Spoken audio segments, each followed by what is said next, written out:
My name is Laura Vogt. I'm the Curator of Education at the National WWI Museum and Memorial, and this is the Break It Down Show. And now, the Break It Down Show with John and Pete. This is Pete. I'm in Kansas City. John is back in California. I'm fortunate to sit over here at this Vogt. We're at the World War I Museum. I just came from the Negro League Museum. You guys are all like buddies. You hang out. You have a softball team or something probably? You know what? If I did have a softball team, I would want everybody at the Negro Leagues Museum to be on my softball team. Yeah. Like the History Museum League in Kansas City would be the best league. It would be the best league. They have, and you guys have, just this magic when you walk in. So if you haven't been to the World War I Museum, the first thing and I'm going to say how I capture it, it's a cold experience. It's all concrete. There's this giant, I'll call it an obelisk that kind of draws your attention. And I bet it's by design. It's glass, it's concrete, but not modern, like sort of Art Deco-ish. Yeah, right? absolutely. It was built in 1926, less than 10 years after we got involved in the war. The outside space was opened. How did we do that?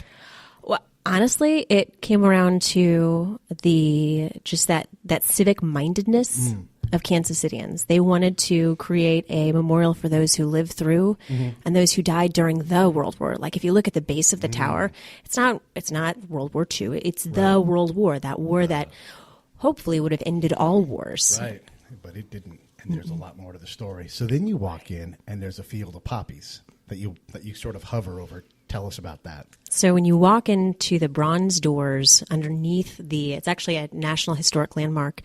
It opens up to a skylight that looks over 9,000 poppies, and each poppy represents 1,000 combatants who died during the First World War.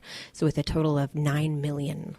And Bob almost made me cry twice at the Negro League Museum, and you already got me welling up because that's exactly what you have. That's the frame of mind you have to be in. It's like we don't celebrate and have as much knowledge as World War I as World War II. The movies aren't there, and you walk in and you realize 1,000 people per poppy.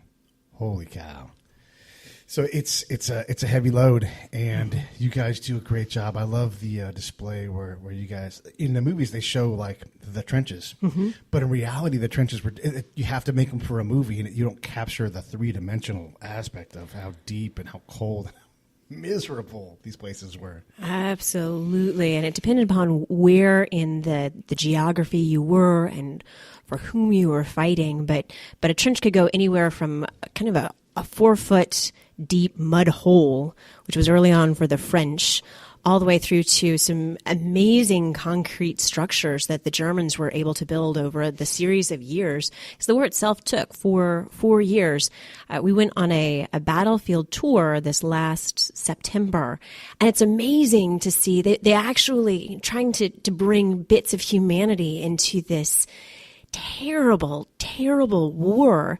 You know, they had built these concrete bunkers, and they'd stenciled kind of wallpaper onto the inside just to make it feel a bit more like home. That still gives me goosebumps, kind of walking through. And this year we'll be going to the Italian battlefront. We'll be starting and ending in Venice. You know, people forget just how vast the battlefields are. We think about the Western Front. We think about the book All Quiet on the Western Front, but the war happened all around the world. It happened in China. It involved all continents with all inhabited continents at the time. Yeah, because then my next wise ass question would be, what happened in Antarctica? Yeah, so many things to talk about. Yeah. Yes. Ooh, and jump in. Thanks. One of the other things that you see when you walk in the bronze doors, you also see this lighted wall, and on it these large screens that show you the images and these portrait photos of people who were involved in the war on all sides, and taking a photo that's, originally like the size of a credit card, and then you blow it up into a big full screen and it's life size. And the detail is amazing, and you are caught looking eye to eye with this person who may or may not have survived, who certainly in their actions helped shape our present day. I mean, it's just it's a stilling and thrilling place to walk into, let alone when you actually get inside the main gallery. And less than 10% of our collection's actually on display. No kidding. Mm-hmm. Does it travel, or is it just you rotate things, or how does it work? Actually, both. So we do actually have a new traveling exhibition. It's called The Volunteers, and we did that in partnership with the American Field Service, and that is looking at American involvement really from 1914 through 1916, but also looking at some of the volunteer efforts afterwards, and that's going to be traveling around the nation. But inside the main gallery, we, just like all other museums, you end up kind of rotating out different materials according to their need: cloth, paper, etc. There's a science to that whole museum thing. Whole historizing thing. Right? Yeah. You talked about the wallpaper and how they try to humanize their war experience. And I don't want to keep saying this, but I'm going to keep saying it. This is a grisly, hard, modern fight that we didn't realize we showed up with horses and carriages because that's how we'd always fought. And by the end, we're doing grid square elimination, millions of rounds of high explosive shells, and then people saying, let's go, let's run into that. So it's just such a grisly, grisly fight. That humanizing thing, it hits me. But many of them were artisans, they were craftsmen. And so one of my favorite displays is when they're doing I would call the jailhouse artwork, where they're down in the pits, in the bunkers. It's more of a trench. It's a mud. You live in a mud tomb. Yeah, you do. There are some really great quotes as you walk into Horizon Theater, talking about the mud. One of the most memorable quotes about trench life really is, "Hell is mud." And that was the experience for these soldiers, regardless of whatever side you were on. Not only is it this mud, but it is bugs. They had a body lice that also transmits disease. Literally, we've got some letters, and they talk about feeling the bugs crawl up the seams of their clothes. Oh, Jesus. It is with that, and then the rats and the like. It is an inhumane space to be living, and depending upon which side you were fighting on, the backup that you might have. What year it is within which you're fighting. You might be fighting in the trenches up to 45 days or not. The experiences of those fighting were varied, but for none was it good. Yeah. The shells that they would take, and they would craft jewelry and artwork and everything. It's that humanizing the dehuman situation where you have lice and you go past self-preservation at some point when you're doing that kind of thing, and you're just there. You're just existing in that moment, and you never get back from that. Well, and this is a time where we can understand that time frame. We call it post-traumatic stress disorder now. Right. Back in the day, they called it shell shock. There are so many similarities. War is war. It's gruesome, and it can be horrifying, and particularly at this point in time where you are going into a fight and you might have, we've got examples of firearms that were used in the War of 1812, which is what they were actually arming some of these soldiers with, and they were heading into battle up against, and you can see some amazing machine guns. When you are heading into war with a 19th century ideology and you are up against 20th century technology, it's going to have devastating consequences. The tactics hadn't developed, so you'd have these, but it was just this horrible fight. Absolutely. Through to the end of the war, the cavalry was still being sent into places. To try to flank things that weren't flankable. I would not want to be on a horse up against some of the major artillery guns, let alone the machine guns. And in the Battle of the Somme, you have 60,000 British casualties in one day. Which... if you think about World War II, which because of movies, Steven Spielberg, he does an amazing job because of so many of these really great movies about World War II. We have this collective memory, even though it wasn't our experience. And so, Spielberg, if you're listening, I'm ready for another great World War I movie. But this is, if we start thinking of the most deadly battle of World War II, what do you think of? Normandy, that's the one you think of. Absolutely. It took 20 days to get the amount of casualties that happened in one day at the Battle of the Somme. And if that shifts you just enough to realize how devastating and different this war was, and it is World War I that really, that's the experience for so many of the leaders who end up going into World War II. They learn those lessons, hopefully.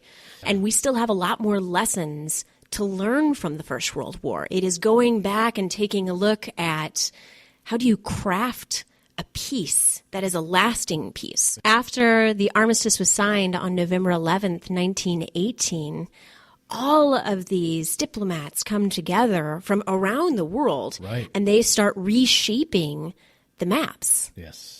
And that's when you get Iraq. That is when really the Middle East as we know it starts to develop. Right. The family that's in power in Syria, they get into that track because of our attempts at the peace process in 1919. And the betrayals and all the other things. And we can't cut to the end already. When are we going to get to the end? Because there's so much to talk about. So I want to back up. And so we think of World War II, Greatest Generation, and Tom Brokaw's book, and it's fantastic. But how many people die in World War I? There are 9 million who fought, who died. Okay. Total, we might say that there are 37 million who die because of the war. You end up having the flu epidemic. Right. You end up having so many people on all sides who die of starvation. Right. We overlook the British blockade just because we say it is a defensive tactic. Yeah. And yet today, some would say that was very unethical. At the same time, we also fully recognize, though genocide was not a term, we fully recognize that there is all sorts of choices that are being made inside of the then Ottoman Empire that in part went back to food. Yeah. Do you have food to feed your own? Right. Do you think that the people inside this area are going to rebel against us? Right. Which is exactly what the Germans were trying to convince the leadership of Mexico to do in the Zimmermann Telegram. Create a bit of a revolution, create a two-front war. Right. And it's happening in all sorts of areas. It's the most complex thing ever. And I want to talk about how the freight train that was, from the moment of the assassination of Franz Ferdinand, like how fast. But I want to get there in a second, but I do want to capture this again. 37 million people between the flu and the war deaths, either directly or one relationship away indirectly from that war. So not only, they're not maybe the greatest generation, they're the dead generation. I mean, I'm the population of the world in 1915. Well, they do actually call it the lost generation. A friend of mine who is a veteran of the British Army talks about the fact that some of the key battles of World War II that were fought in France were lost in the first 3 months of the World War. Right. The French lost more soldiers in the first 3 months of World War I than the United States has lost in all wars combined since the Civil War. Yeah. And if you don't understand that, I mean, you can't begin to understand French foreign policy. Sure. Remember back in the day when we were saying, "Oh, you're not coming quickly enough into fighting with us. We're going to call these freedom fries now." Yeah. It's just a different understanding. When you lose an entire generation in 3 months, it's 1 out of 3 within a particular age range had died. I'm going to jump in way beyond my depth, but also when you look at the history, so I'm thinking right now of the Donner Party. If they just known, if they had known, they would have. They literally died because they quit just yards from where they needed to be.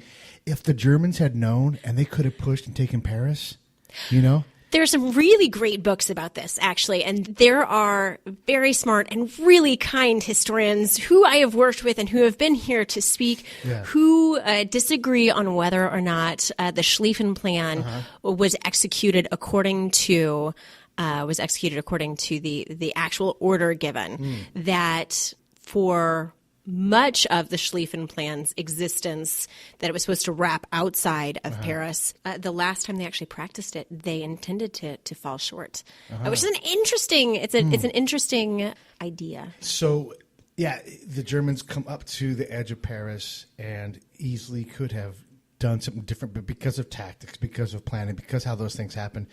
But then you pull back and you look at Germany and their partners, they lose.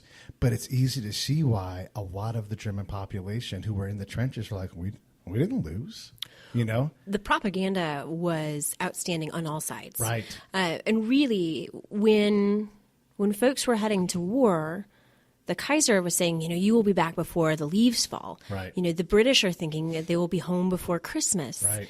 It is this idea on all sides that, one, God is with us. That's actually even written on the belt buckles of the German uniform. Wow. All sides believed that God was on their side and that they had the technology and the superiority to win decisively and quickly. By the time December rolls around, everyone understands that there were tremendous miscalculations. Oh, boy. And there were some, I shouldn't actually say all, there were some who argued that this was a terrible, terrible idea.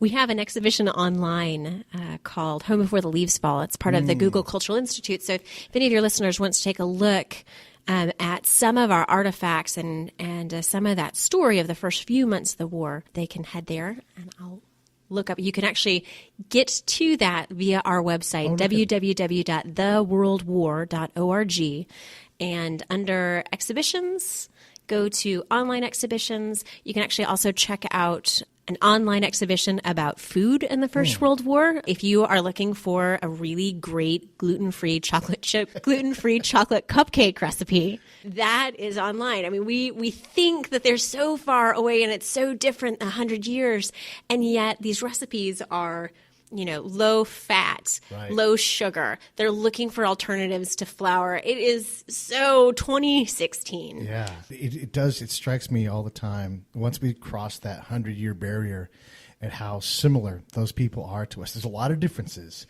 but boy, there are a lot of similarities. And the training a lot of times was very similar. The cultural training was the same.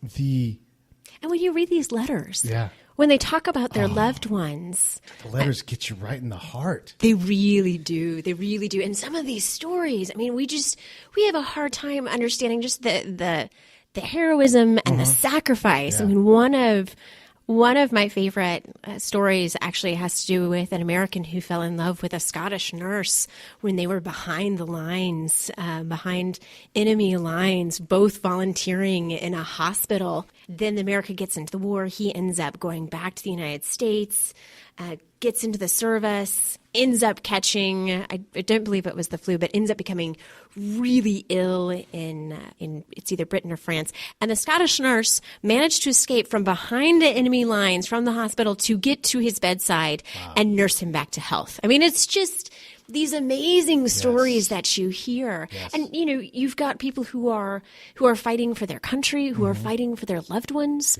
who are fighting for adventure. And some will argue that the Americans, they were just fighting for the souvenirs because it's a chance that the government's going to send them to Paris. Yeah. I mean, how exciting is that? Everybody had different reasons, but the entire world gets wrapped into this moment, and it changes so much.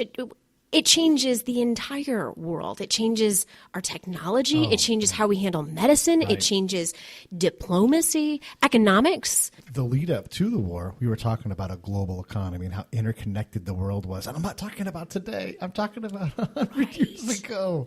And they're like, these wars are impossible. It's never going to happen again because of all these things, because we're all so close, because you can travel from France to Poland in record time, because they weren't going on wagons anymore. They were going on trains, and they would be there in a short amount of time. So it was going to be impossible to have a war. But it's a very modern era. It was a very modern era. Global economy. All these things were happening. But there you go. You have Franz Ferdinand gets lost going for a sandwich or whatever. And then... Okay, so now I'm going to jump back. The argument actually is not that he got lost looking for a sandwich, which, first of all, sandwiches are a very British thing. Whatever he was eating, it was probably, some beautiful, Serbian, like meat pocket of deliciousness. Or something like that. Right? Yeah. Yes. That's better. Yeah. Borek is much nicer than saying a meat pocket full of deliciousness. But the story of Archduke Franz Ferdinand and his wife, Sophie Chotek, is one of the best love stories in all of history. Okay. So Franz Ferdinand waited, I think it was almost 10 years. He met Sophie. She was not of the same kind of royal class. Okay. She was not eligible really to be his wife, okay. according to kind of The royal rules and everything. Thank you. Okay. And he waited for her until finally his family realized that he was not going to marry anyone else. So he married Sophie. But with that marriage, she was kind of shunned by his family. She was never allowed to ride in the same car as him when they were in Austria, Hungary. When she wasn't allowed kind of the same level of respect, and she always had to defer in a more significant way than women were deferring to men at that time frame anyway. So it was in fact their anniversary that he was taking her on a lovely trip to kind of get away from the pressures of being in that space. And they had 4 beautiful children. Sure. And when she is outside of Austro-Hungary, she can actually ride in the same car as her husband, who she loves dearly and whom he dearly loves her. And so they're just there because Serbia's beautiful. Sure. If you ever get the chance to go to Sarajevo, you should. They're there for that reason. And they had been given all sorts of warnings, but they had also been given all sorts of assurednesses. And so they drive, right, and we have the first car that gets blown up. They give a very quick speech. They go back to the hospital to check on their friends. And it is actually that the driver doesn't get lost. He was following what was the original route, but the original route had actually been publicized in the newspaper already. Okay. It was a little less happenstance than we like to tell it. Okay. And it was in front of that shop that the main security, who had promised that Franz Ferdinand would be fine, said, no, you need to turn around. You need to turn. And so it was right in that space where they were doing a U-turn to get back to the new escape route, where you happen to have the young teenager, Gavrilo Princip, who steps up onto the running board and with 2 shots changes the 20th century, changes our world. Hey, this is John Leon Guerrero. Hey, and this is Pete Turner. And if you like the show, do us a favor. Share it. That's the biggest thing, honestly. All your social media outlets, all your friends, let them know the ones that you like. Yeah. We make this show for you guys. If you think it's great, say so. Say so by sharing it. Say so by putting a comment in after the show. Also, if you go to iTunes or Stitcher or wherever you listen to podcasts, give us a rating, give us a review. If you think the show is great, please give us 5 stars and say so. And if you think the show really sucks, please give us 5 stars and say so. Because, heck, we're listening. That's right. You can't be more approachable than us. We want to make the show better. If there's something that we're missing, let us know. That really is how you help us. That's right. Tell us all about it. Thanks for listening. And now, back to the show. So, first off, what happens to Princip? Princip actually dies in jail. If I'm not mistaken, it is because of tuberculosis. He was already very ill. Okay. And you can tell when you look at pictures of him. Okay. So, he's not around for long. And then from the shots being fired to 1 month. 1 month. And what happens at the end of that month? Because you guys have to think about this. A guy gets assassinated, and 1 month later, what's transpired? Yeah, a guy gets assassinated, and so much of the world thinks it's going to lead to the Third Balkan War. Think about how many times today there's a political leader who's assassinated in a place that you already know is, tumultuous and heated, and that there may be some civil war. Right. There's little expectation that it's going to, a month later, lead to Austro-Hungary declaring war on Serbia, Then Germany backing up Austro-Hungary, Russia declaring war on both Germany and Austro-Hungary, France, Britain, all of these powers, and these were major powers. They're all, because of their alliances, declaring war against each other in what most hope is going to be a very quick and decisive war to finally prove who, in fact, is the superior country. Right. So they know it's coming. They can see it. None of them can stop it because there's alliances. And, hey, look, we have to load our trains up with troops because you're loading up trains with troops. And we're going to all be done here in 3 months. But we don't want to do it, but we're going to have to do it. And we need to settle this anyhow. So let's just knock the steam off the bomb, de-escalate things by having a quick war. But that is now it goes down. I mean, it just keeps going. It's ridiculous how much it keeps going. Like everybody, the Germans sent the telegram and people keep coming into this fight for years. Absolutely. Well, people forget that actually Kaiser Wilhelm and Tsar Nicholas were cousins. Yeah, that's right. They had grown up together. If you look at the leaders of these nations, they're cousins. They actually all played together at the summer palace of Queen Victoria. Right. So, I mean, it feels... This is a family fight. It's brothers and sisters. It's cousins. You're at Thanksgiving, and all of a sudden people start shooting each other. Mm-hmm. That just makes no sense. Well, and they some of these leaders were trying to de-escalate the situation, knowing that it could be traumatic. I mean, that once the dominoes started to fall, it would be really hard to kind of pull things back. Looking at these letters, looking at the thoughts of these different leaders. I mean, I think earlier we talked about the fact that we might have used that term a little loosely because we have an ambassador from the United States who in early 14 is already writing and saying, thank God for the Atlantic Ocean. It is only because of this that we are not going to be drawn into a catastrophic war. The truth of that statement, if you really look at 20th century history, is impeccable. It is because of our geography. We weren't drawn into this war earlier than we were. Franz Ferdinand and his wife were assassinated a month later. There are lines forming up. Countries are starting to fight. It's going to be this short war, but it ends up being years and years long. There's tens of thousands of casualties in any given combat situation, any given battle.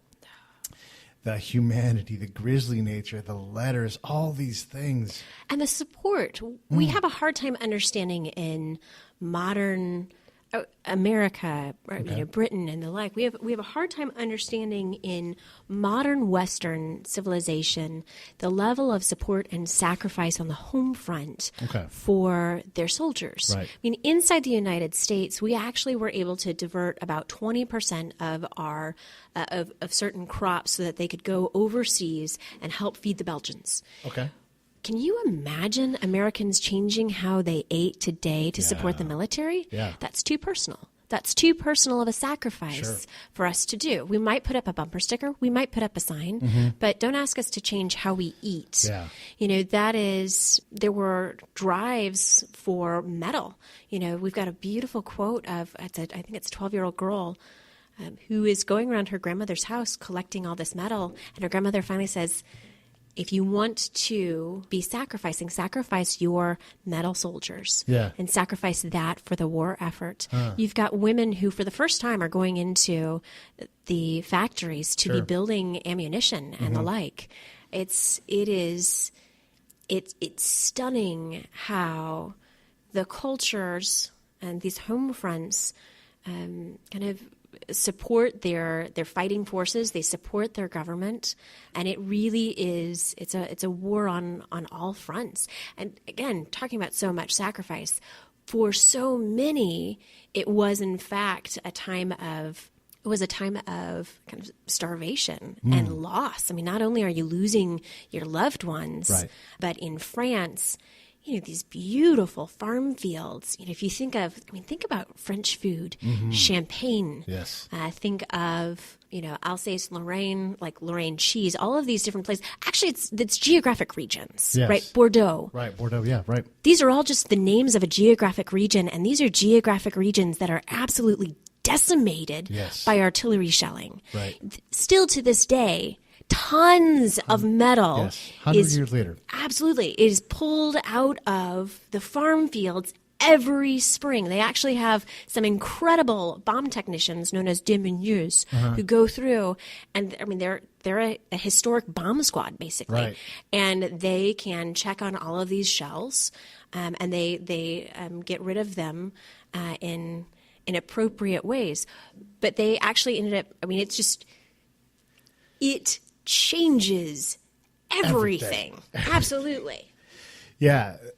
The amount of shells dropped, the damage to the landscape, what once was a lush farm field, which is now again a lush farm field in a lot of cases. They worked really hard in that Champagne region. I think it was in less than 10 years, and it's really interesting. They managed to create a rig because I mean, if you think about our stories of landmines today, right? Yeah. We know the dangers of landmines. Sure. Imagine massive artillery wars occurring where a once beautiful green landscape is turned into a moonscape of mud, and then trying to bring that back to life. Yes. And so they created these rigs where instead of having a horse and a plow, which was going to be a tragic end, they created a system so that you could have men on either side and kind of a plow system in the middle that would help pull up the shells and not have catastrophic. Yeah, I mean, imagine having Yeah. your horse-drawn cart as you're trying to farm it, and then every 20 minutes you and the horse are dead, because the bombs keep going off. You had to do something. Something had to be. Yeah. And forget about the fact, like I went to Bosnia, which is right by Serbia, and we lived in mud that would be similar. I'm not going to say it was the same thing, but Yeah. you could easily the mud went everywhere. You would walk, Yeah. just walk, and mud would fly over and in front of you. You're like, how is mud going in? I'm walking, and there's mud flying in front of me. You'd walk, and you'd look, and the backs of your arms would be covered in mud just from walking through 3-inch mud. Yeah. Forget about 3-foot mud or 4-foot mud or. Yeah. So, listeners, if you're ever looking at a picture and you're trying to figure out if it's World War I or World War II, Okay. for really a lot of the Western forces, take a look at their calves. If it looks like their calf has been wrapped in an ace bandage, and those are actually called puttees, most likely it's World War I. At the time frame, if you think of like Under Armour and the like, right? We wear certain clothes because we think it's going to allow us to run farther, be Perform stronger. better, right. That's exactly it. So they thought that these puttees, keeping your calves warm, would allow you to walk that extra mile. Now, they realized that's not necessarily the case, but it was fantastic for the mud because when you allow it to dry off a little bit, you can unwrap it, crack it open, and then rewrap your legs. So at least your entire pant is not just coated in mud. Coated in mud. While your foot falls apart from trench foot or whatever horrible diseases were out there. Yes, they were. If you stick a piece of jerky in water for a few days, that will give you a sense of what the look of trench foot might be. When you're in a combat situation, life and death become the paramount thing that you worry about. And we're not going to get into too much detail. But one of the biggest things any military unit does is they feed people and they move poop and pee. Yeah. And if you're living in a trench and coming out of that trench means you die, poop and pee ain't going very far. No, that's they did give everyone shovels for a particular reason. Yeah, they. I think that the adage 90. It's 99%. Yeah. 99% boredom, 1% sheer terror. Absolutely, yeah. And well, so let's move on from that topic. I wanted to ask you if you're familiar at all with Dan Carlin's hardcore history of World War I that he did his podcast.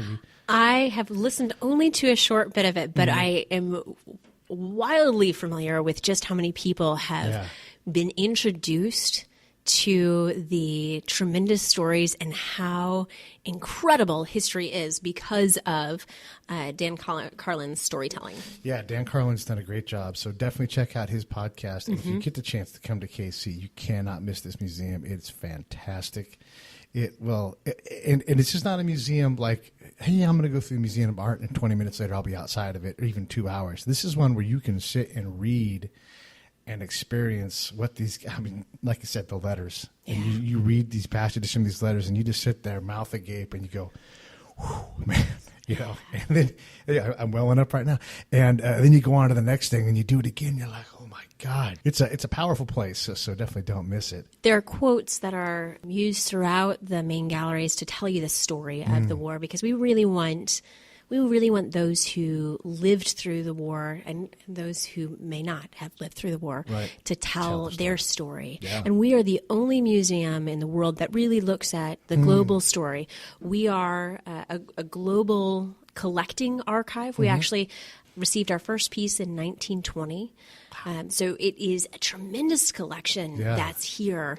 And I think people are always surprised by that. They assume that America's National Museum would really be very one-sided and just tell, the story from 1917 to maybe 1919. Right. But without the context, it's not proper history. And, I mean, we are a nation of immigrants. Right. This is our story. Yes. And that's part of the beauty of our archive. So much of what we've received is actually from these immigrants who've come who've come in afterwards. Actually, one of our more recent acquisitions is a set of uniforms. It's a uniform of a gentleman who was required to fight for the Germans. Right. He then went AWOL. Yeah. Went to the United States.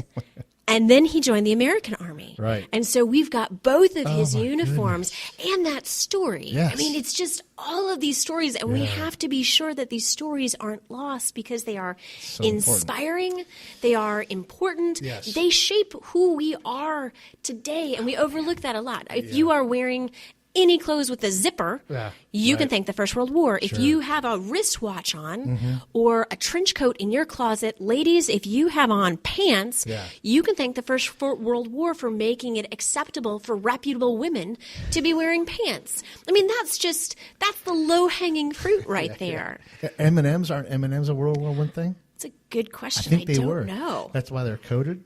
I don't know about that. I think it's a war thing. I do know that fillers in chocolate came about because of World War I, because of rationing that was happening in most other nations. Right. America, with Herbert Hoover, who in one of the most dramatic and amazing logistical feats manages to basically feed an entire nation and asks our nation not to ration, but just to voluntarily change how they eat.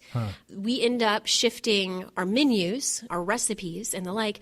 But over in these amazing chocolate-making countries, they are rationing chocolate, and so they start adding in these fillers like nuts and wafers and raisins. Right. So if you like Kit Kat, you can kind of do a little bit of a throwback to World War I. Yeah, the impact, and I want to get back to that because that's like the last piece of the show is what do we still feel from this day? What are the legacies? But before we get there, let's talk a little bit about some of the characters. We know some. We can say, the Red Baron. I think he's a World War I guy. Kaiser Wilhelm. But those are names. A guy like Lawrence of Arabia is a big character, maybe the biggest character who really has a social recognition 100 years later because, he's a charismatic guy. There's a great movie about him and everything else. Who else is out there? Obviously Hitler had a bit of a legacy afterwards. But who's out there who are the characters that came out? Who are they that maybe we need to know more about that we don't know about? If you haven't had the chance to read Margaret McMillan's book, Paris 1919, it's a fantastic look at all of the characters that were around the table at the Treaty of Versailles. One of those that is less expected was this fellow who was part of a French colony, Indochina, and he had come to Paris because he wanted there to be more autonomy for his people. His name is Ho Chi Minh. No kidding, right? Yeah, no kidding. He actually went by a different name at that point in time.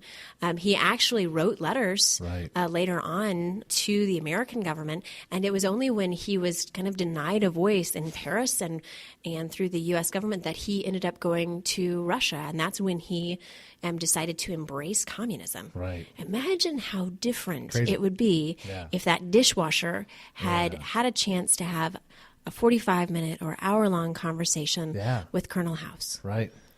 Yeah, what if they had listened to Lawrence and not reneged on the deal from the Middle East? How different would that be, you know? Oh, tremendously. And not only Lawrence of Arabia, but you can't forget Gertrude Bell as well. Yeah, and she was down there too. Absolutely. Some would even say that she had a far greater role than Lawrence of Arabia did in kind of managing some of that peace so process. fill in the blank, Gertrude Bell, because that's not a name everybody knows. So I would love to, but I'm totally forgetting the entire story right now. Well, Give me a little bit, and I might be able to read enough that I can make it sound like I do. No, but I mean, she's down in Iraq. She's doing things. She's doing a lot of important work, but she's not a name anybody even knows. And here she has this incredible ability to tell part of the Middle Eastern story. And this really is one of the legacies of World War I, is how badly we did not anticipate the problems of the Middle East. Otherwise, for sure, Woodrow Wilson and all those people would have done something different. We learn the lessons of reorganizing borders and boundaries according to natural resources or according to outside country desires over the next 100 years. Right. If we had paid greater attention to the voices of these Kurdish leaders, the Sunni leaders, the Shia leaders at that time frame, and try to organize the borders and boundaries according to their wants and needs versus recognizing our needs for oil and for fuel, because this is it was the industrial age. It was the industrial era. One of my favorite artifacts in our main gallery is at the very end of the timeline in the East Gallery. It's the last piece, and it's a pamphlet that says the importance of Baghdad. Oh. And you can't look at that and think that World War I has no impact. You see that and you know that it is so relevant and so important to our conversations today. Yeah. You know, it really did shape how the world develops. You know, they end up leaving Saudi Arabia as it is when they're dividing the Ottoman Empire, because they didn't really realize the amount of oil that was there. They thought it was just a sand kingdom. Right. And you also, if you talk about these major characters, you can't forget about Mustafa Kemal, who becomes known as Ataturk. Right. And it is a later treaty that is signed.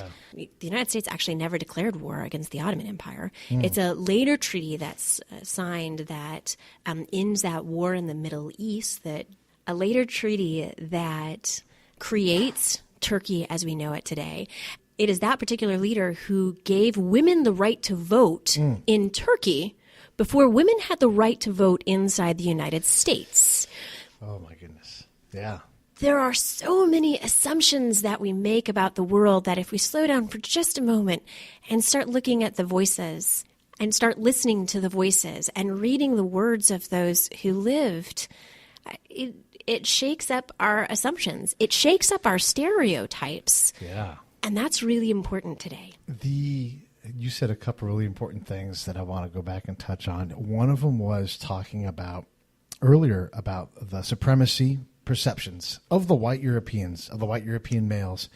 And then it comes time to figuring out the Middle East, and they're not important. This is, we won. Well, we're the important ones. Absolutely. As a matter of fact, but I'd shifted a bit. They recognize how absolutely important the Middle East is. Okay. Because over 500 years, that's the beginning of the Silk Road. Sure. You know, you've got the Bosphorus there. You've got this land bridge basically between Europe and Asia. They recognize how rich and how important, but it's about the people. It is about the fact that we have one that God is on our side. Right. That's what I'm And saying, that yeah. we've got the ability to come in. And that, that was, it was a bit different. It is one of the few peace treaties that is signed where Germany wasn't, the defeated power isn't invited around the table Right. in that conversation. It was basically entirely all wrapped up, and then it was Mm-hmm. handed to them to sign. It is all sorts of wheeling and dealing that happens, trying to, in an era where everything seems to be changing, where technology is shifting our ethics. All of a sudden, you are facing new peoples who you may not have met before, and their backgrounds, their histories and and they're trying to create structures that allow for their own nation's success. And I mean, there are many humanitarians who want the best for the world. Sure. They intend good, but by not asking potentially enough questions, by not inviting some of the right people around the table, Right. we end up making some poorly informed choices. But one of the things we can't overlook is not just, these Western powers looking at Africa and looking at the Middle East. Right. I mean, we do have to bring up the United States and how we looked at our own soldiers. Okay. At this point in time, we segregated African American soldiers from what is the first, it's the Selective Service Act of 1917. It's the first draft where all Americans, they choose to volunteer by law. Yeah. This is a time frame where social Darwinism and that sense of, there's some sort of science behind the fact that you and I don't look the same. So clearly one of us must be more superior than the other. Okay. We justify our racism. Yes. And we separate out these forces where at the time, African Americans made up about 10% of the population, and yet they're 13% of the American forces. Right. We also have, for the United States, the soldiers who served the longest in the trenches and were the winningest were actually in the 93rd Division and were African American. And they served with the French. Right. And the French treated them as Americans, not as Black. hyphenated Yeah, right. Americans. They were purely Americans. Which is, it says much to, it still says much about our own biases. Inside our archive, we actually have oral histories of 6 or 7 of the African American soldiers who fought during the First World War, and I'm Right. just starting to go through and listen to them, and it is fascinating hearing their experiences. But what I found to be most surprising and not at the same time is just how diverse their experiences were. And I know that even just listening to these 6 experiences, multiply that by millions. Every person who is going through this war, they have a very different experience. They have a very diverse experience. Some saw horrible things, and others had amazing adventures, and they met beautiful Parisian women and drank, champagne and ate French cheese for the first time. It is, it is not a war that we can boil down just to 1 or 2 statements, and it's worth coming to the museum and spending.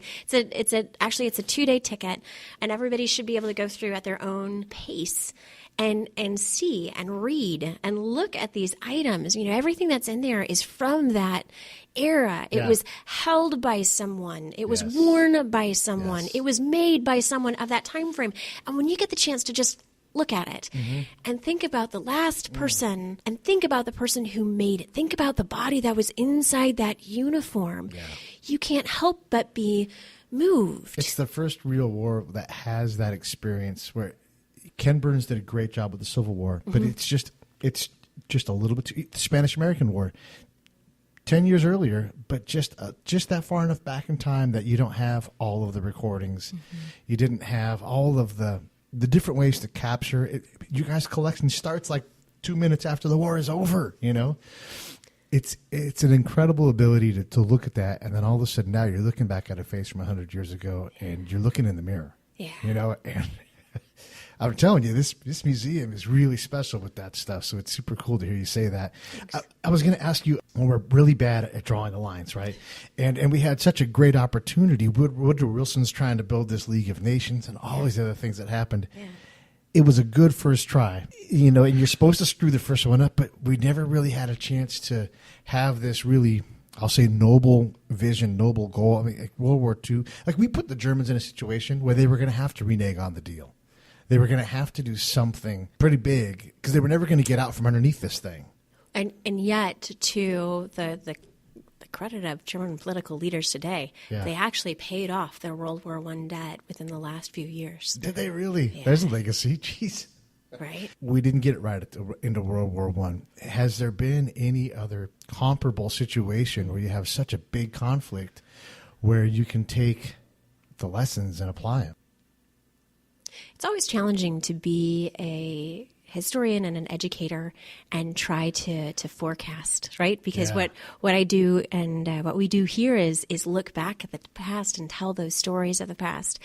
I, with having sat and talked with good people over at Fort Leavenworth and the Command and General Staff College, which is nearby, and some amazing minds behind our current military, our friends over at the U.S. Army War College and the like, I hope to do them justice in saying that I think we likely won't see that type of mass warfare in our lifetimes again. Hopefully. That there really is a shift to different types of attack. Yeah. You know, we're now living in an era of cyber attack and terrorism. But World War I is still critical. I mean, if you think about an impactful terrorist attack, right, it's Gavrilo Princip shooting Archduke Franz Ferdinand. Sure. If you want to be talking about how it feels to be in an era where you feel like you've got one foot in the past, right, and you think about our nuclear warheads and all of kind of our past training, and one foot in the future, drones, right, our bio warfare. Sure. That is the same as looking at some of these questions that were facing our military leaders back in World War I. Having that good knowledge of history and letting that inform, because as you were saying earlier, your first try, you're allowed to make mistakes. Yeah. Well, what are we learning? Yeah, Joe Biden wanted to cut up Iraq into 3 pieces, and I'm not trying to make a political conversation out of this, but okay, good, because they don't love it when I make it into political conversation. No, and we're not trying to have that conversation. I'm just, because he was the one that's talked about that, and some people think it's a great idea, but the bottom line is this: where are the Iraqis saying it's a good idea? Because they're going to fight over that, and that's going to create that instability and all. So, and there are some smart minds around those tables right now from all nations. You know, there are some amazing Iraqi scholars, and I mean, let's talk about Afghanistan. Sure. There are some amazing Afghan scholars. You know, there are really caring, intelligent people who are trying to create policy and diplomacy with an eye to the past, and hopefully we learn some of these lessons and we make some of these changes. But it is a difficult task making a lasting peace. We have yet to be successful, and I am encouraged by those who are working at it today, and encouraged by the young and new generation of folks who are coming into that. I'm encouraged by my conversations with our military leaders and our military history scholars, seeing what not only Americans, but those from other nations, as they are engaging these conversations, and as folks are trying to come together to be informed and make sure that nothing like the World War happens again. It's great commentary, and you're right. It's important. It's impossible to do foreign policy well. You're just trying to not screw it up too much. I mean, that's how I look at it. You know, whether you're looking at whatever political candidate or military leader, It's just so impossible to get right because you can't foresee. Look at World War One, how complex it is. It's not even a three-dimensional complexity because you've got to include time into that and what it took to get to that point in time, and then the nexus that happens with the Princeps, whether it's him or somebody else. There's so many things that you have to anticipate, and you can't do it. Mm-hmm. You can't anticipate all of it. All you can do is the best we can, and we've learned certain lessons. But those lessons change, and it's foreign policy. Every decision you make in a foreign policy environment has a cost.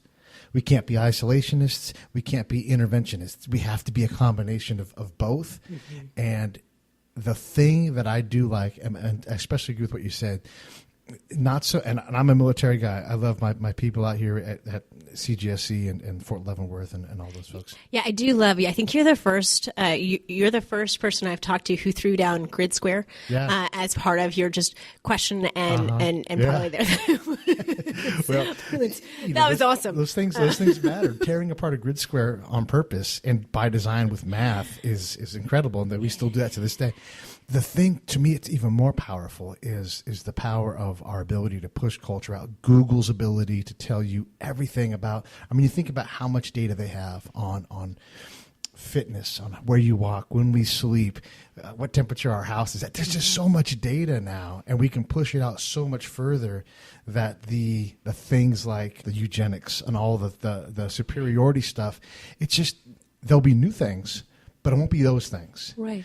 And the ability to, I don't want to say inculcate, that's too negative a word, but the ability to show someone who has no idea and has a level of ignorance or just no exposure to a modern society that doesn't have to be as combative, that might be the beginning. So there's probably some kid who's 12 years old who's got some magical moment that's going to happen 10, 20 years from now where they're going to make a significant, and maybe it's 30 years, 50 years, who knows, but it's soon, and the ability to get to information and push it out to people at a rate that's never been seen before, hopefully will create that spark that creates even more peace. Well, and already you can see how technology is changing. Not only does technology give us that information about our own, biodynamics. Mm-hmm. Biodynamics, I don't think that's the right word. No. Yeah. About our own bodies, but if you look at Twitter and how we can now hear those voices of the everyday people if we choose to. Sure. That has changed the United States in the last year or two when we talk about hearing the individual voices and how that has kind of shifted policy and brought some new things up for us inside the United States. And in all honesty, technology is really what is being used by ISIS today. Sure. If you look at some of those, and you'll know better than I about how they are using technology as part of their propaganda machine as well. J.M. Berger's been on our show. He talked specifically about that, how ISIS uses and has used Twitter, for example, to spread its message, to create a demand. And as we catch up, and as Twitter learns the logarithm and everything else, we'll be able to address that without having to tear up a grid square or send all of our chocolate to somewhere else, we'll be able to maintain a more comfortable existence, hopefully. Yeah, and I think one of those important conversations, and it's one that happened back in the World War era. We think of World War I as being all about gas warfare, and yet less than 3% of casualties were because of gas. Wow. Yeah, it's an amazing image, but it also was a technology that they had outlawed several times before that. They'd actually all agreed not to use it because they found it to be unethical. In the 1890s, you have France and Germany agreeing not to use gas warfare. And ultimately, they decided to deploy gas warfare because they thought it was a war that was seeming to have no end, and that this might be a weapon of decisive power. Right. That sounds like some other choices that have been made later in history. Sure. But that look at ethics, that look at, I'm getting into dangerous territory now. Oh boy, we like it. Oh no, we don't like it. Well, let me take some of the ethical burden off of you. Part. So ethics, and I'm about to present an ethical paper. So we look at ethics as being right and wrong. Ethics are situational. You can reach. This is where I'm going to go. Let me tell you what you think about this. I'm working on a concept right now. You can reach a point of ethical saturation where you have so many ethical choices and things you're trying to achieve that at some point you no longer can positively create a right versus wrong outcome.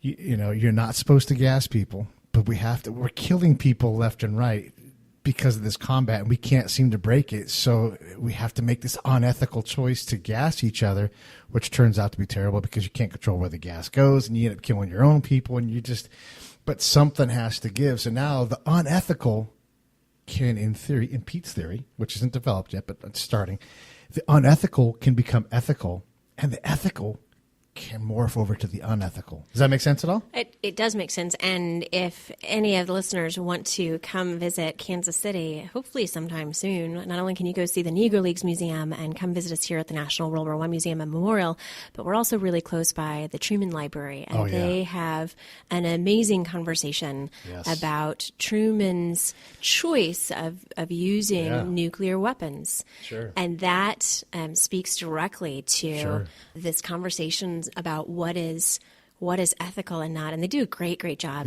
over there. Yeah, the Truman Museum's close by, a super close driving distance, and if you're into it, also you can go see Eisenhower. He's about 2 hours away. Him and Mamie are still chilling out there, and that's a wonderful museum as well.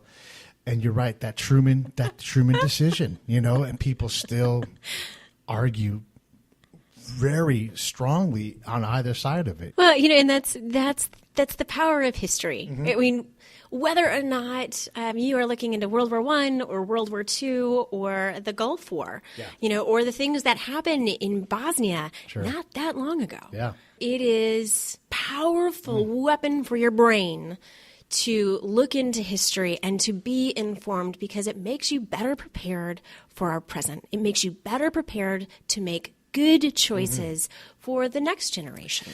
Yeah, the contextual importance of all those things. We have a lot of, and I'll speak for me, not for the museum, of course. But Thank you. We have a lot of things that we look at now in our here and now prism. You know, political conversations, all the other things. We're so terrible.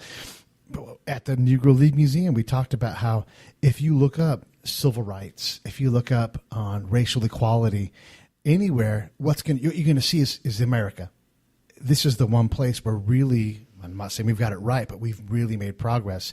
Go find me other countries that have that, where you have, like people use Denmark as an example. This is Pete talking. People use Denmark as an example all the time of this is how great things can be.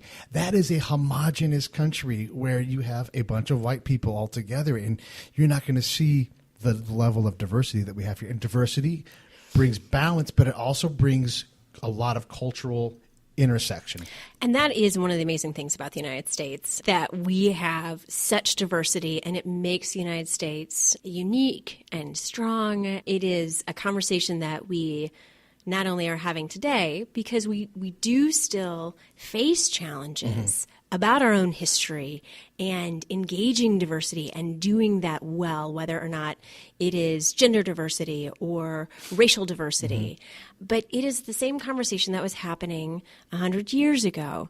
You know, there's a beautiful poster that says Americans All, and it lists all of these different names. Dubois, Gonzalez, a really long Greek name that I really, Papadopoulos. Exactly. You know, and at the time, in 100 years ago, we recognize the importance that we are Americans first. Right. At the introduction of Flag Day, Woodrow Wilson basically makes the argument that we are not hyphenated Americans, that we are Americans all, and we should be united underneath this banner, underneath this one flag, the stars and the stripes. Sure. And that is tremendous. There are a lot of other things that Woodrow Wilson also said, some of them actually even in that speech, and there are other choices that Woodrow Wilson made that actually really had significant impact on segregation, because he basically segregates federal institutions. And if any of you all want to go back and take a look, we have an online exhibition called Make Way for Democracy, which you can also get through our website, www.theworldwar.org, that looks at the experience of African Americans during the First World War and what that is like, because we didn't always do that right. We didn't handle that diversity in all instances Sure. well. There are also there are great books out there by Jennifer Keene, Christopher Capozzola, by Chad Williams and Paula McDaniels, and another great one called The Torchbearer. Laura is on a roll. I am. It's another one by Jeffrey Sammons that looks at that experience, and you'll see that just like the archives, it's really diverse. People have very different experiences, and it comes down to the human factor. Right. Who are you around? What were their life experiences getting up to that moment? The World War I Museum is a human experience. It's about what happens when the world goes crazy, like train wreck, crazy, here I come. And just, you've got however many billion people, 2 billion, whatever it was, all having that, all those experiences in a snapshot in time, and you guys capture that, and it's incredible. Thank you. Thank you. We've had you for over an hour, and it's been fantastic. If you wanted to capture the one thing that you would say anybody should come and see, like, this is why World War I Museum is great. And I know there's a million things. Just pull the handle on your slot machine in your brain and tell me the World War I Museum is awesome because of this. You're killing me. What's the one thing that's going to make me cry? The fact that you're limiting me to one thing. Oh, tell me two then. That's fine. I'm going to have to pull the handle a couple of times. Okay. The first, when you walk into this space and you're walking underground underneath this big vertical kind of soaring Art Deco 1920s war monument, you walk into this very horizontal, as far as your eye can see, you see these different portraits and these different faces, and you walk across the glass bridge with these poppies. Already, I think that stills you, and it starts to put you into a different mindset. This is a really great question.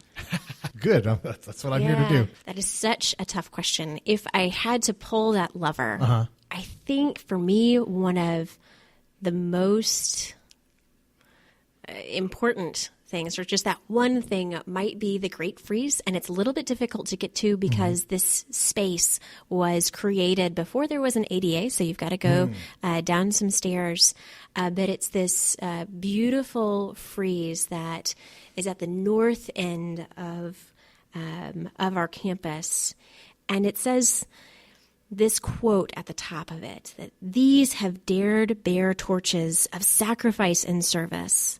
Their bodies return to dust, but their work liveth forevermore.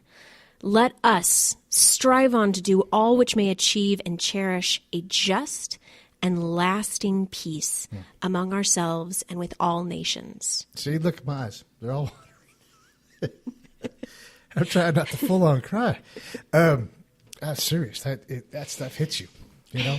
It does, and that is the wish of those who built this space 90 years ago, that has been the wish of, Eisenhower was here, Truman was here, all of these leaders, the people who came and have mourned their loved ones, back in the 30s, 40s, 50s here. That is our hope still today.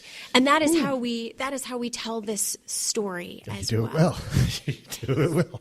As I try to hang on to my emotions. Pulling the handle on other thing. I mean, it's just, this is me. Yeah. Walking in and seeing the objects. Looking at these doughboy uniforms, and these shoulders are so narrow, they would fit like a 14-year-old kid. And you look at this, and we've got a case that just has, 100 of them, as if they're kind of marching off to war. And knowing how young these guys are, and thinking about who was in that uniform, the choices that they had to make, what experiences they might have had. And then when you also get the chance to see an Australian and a Japanese and a Siberian Cossack, right? Just that humanity is incredibly impactful. It really is, and I'm going to say biased. I'm going to sound biased because I work here now. It really is a moving experience walking through the main gallery. You're allowed to say it, and you look up your thing. You're allowed to say it because when I walked in, I had this frantic morning. I had a great conversation with the folks over at the Negro League Museum, and I needed to center myself, and I knew if I looked at those poppies it would bring me right back to where this place is. And it is a solemn place for sure. It's almost kind of a mausoleum in a lot of ways, the way it looks. But the thing is, and I keep saying this, it's a human experience. You talked about the uniforms, and you're 100% right. You look at it, and I think back, well, look, I've been that guy. I've been the guy who's gone up to the cardboard box, and they say, here are your pants. And you're having a conversation with the guy next to you about where you're going to go next weekend because you only got so many weekends left before you go, and you may not come back, and you have all these real interactions, and I can see that person and reckon they're tiny, which is freaky to me, but also like I think, yeah, this person got this and thought this is pretty cool. Mm-hmm. I'm gonna go fight this fight, and I may not make it back, but at this point they're not thinking, they haven't given up all hope like they might later, like they do later on, but they still have plans for the weekend. They're still got to write a letter to their mom. They still have all these human things, and you guys capture that stuff so well, and I love that about this place. You take such a gigantic, huge, cold place, and you fill it with human stories. Those I'm thinking right now about all of the shells. Those guys are metalsmithing into a Virgin Mary. They're welding, and you look and you realize all they could do was just to make these crafts and try to get through to the next day. And it's just such a powerful, powerful place. And I really thank you guys for what you do. Thank you. Yeah. The four guardian spirits around our tower, courage, honor, patriotism, and sacrifice, that speaks directly to what you're just talking about there. Yeah. Not only the people of today who are in our military services. Sure. Okay, let's pay the bills a little bit here. Give us all of the social media stuff. Let everybody know how they find you. And please. Absolutely. Please follow us. We always tell some really interesting stories on our Facebook and Twitter. And they'll make you cry? They will. I'm telling you, sometimes they do. www.theworldwar.org. That is our website. From there, it is really easy. Connect to our Facebook, where we are listed as the WWI Museum, I believe, or if you look up National World War I Museum, at the WWI Museum is our Twitter. And if you're interested in finding out about any of these authors that I've referenced back to, many of them have given lectures here, and you can go to our YouTube channel, which is also the WWI Museum. I think we've got, last year we had over 1 million minutes that were watched. We'd love for some of your followers to join us and learn something new. There are some really great stories and really important things. So this is my concluding question then, talking about that. We do a lot of shows with people in the show business and movies, and there are so many rich stories from World War I. What story needs to be told? What you're talking directly to people that write screenplays right now. You want to grab them by the lapel and say, would you please tell this story? I don't ask easy questions. No, you don't. Oh, let's see. What is? Well, okay. First of all, Will Smith, make the movie that you have the rights to. Okay. Will, get on it. Right. I believe he has some of the rights to Harlem Rattlers. Okay. Really important story to be told. Say it again, the Harlem what? Harlem Rattlers. Okay. Look that up. Absolutely. The person who has All Quiet on the Western Front, and they're getting ready to do that as a remake. We're ready. Yeah. It is time, and it's time for a really good remake of All Quiet on the Western Front. But there are 3 really great stories inside our archive, and I don't know that I can share them online, but if you are looking for a story that has absolutely everything, if you are looking for that one story that is love won, love lost, explosions, beautiful landscapes and scenery because it goes all around the world, I have those letters, and it moves me to tears every time. I mean, I stayed up. I think it was like 2:00 in the morning because I'd brought copies back with me, and I just kept reading because there are some fascinating stories. Well, there you go. There you have it. The World War I Museum in Kansas City, Missouri. I always want to get the mayor of Kansas City, Kansas, and Kansas City, Missouri in the same room, but I figured they'll fight. They're so great. Honestly, our Kansas City, Kansas mayor and Kansas City, Missouri mayor, and that is Sly James, and he is such a big supporter of the of the museum. Yeah, It's great. Kansas City is the Paris of America. We have fountains everywhere out here, delicious barbecue, so many good things, and for sure, do not miss the World War I Museum. Thank you so much, Laura, for your time. Thank you so much. I took more than an hour, but I couldn't help myself. It's too big of a topic. We're going to have to come back and do another show because it's just there's too much here. This has been my pleasure. Thank Well, you thank so you. much. All righty. Glad to be on the Break It Down show. On the Break It Down show. Thank you, everybody. Take care.